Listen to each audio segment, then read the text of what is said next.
Have you ever heard one of those God stories that gives you goosebumps? The ones where there is no human explanation and you know that it is all because of Him.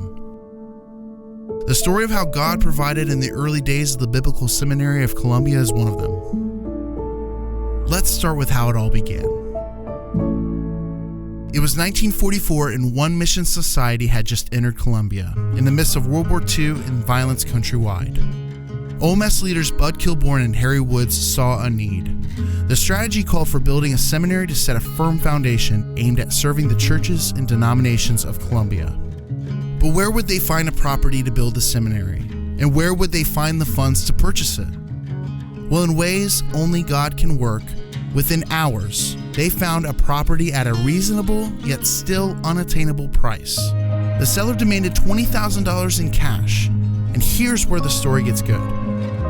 Little did Kilbourne and Woods know 10 days earlier the Lord had spoken to OMS President Letty Kalman, saying to empty the coffers of her Streams in the Desert account and have the money sent to Colombia.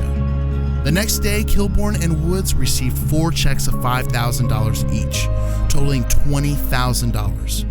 All this in the midst of war. God's favor was evident from the early days of the start of the seminary.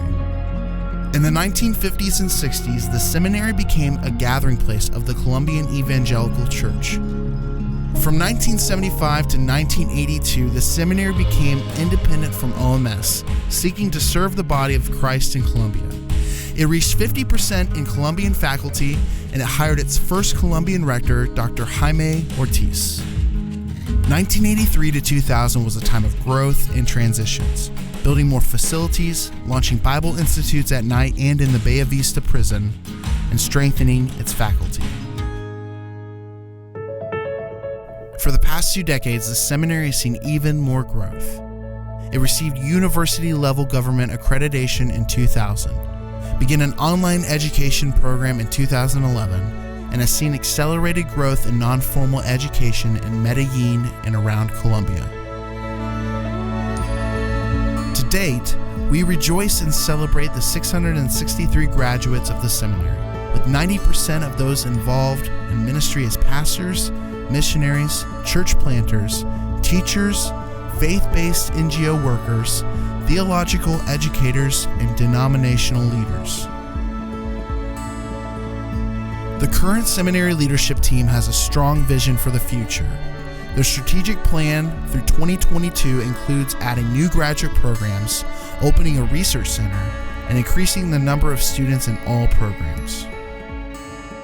Many of today's Christian leaders in Colombia and beyond are Biblical Seminary of Colombia alumni, including Lacides Hernandez, president of Prison Fellowship, Luis Eduardo Ramirez, seminary professor and dean, church planters like Oscar Jimenez, OMS missionary John Hamilton serving in Uruguay, Norberto Quesada, a denominational leader in Cuba, and Ramiro Mejia working among the Middle East refugees in France.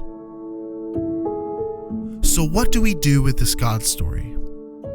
We reflect on this rich history and give thanks for it. We celebrate God's work today, and we dream about what He has for us in the days to come.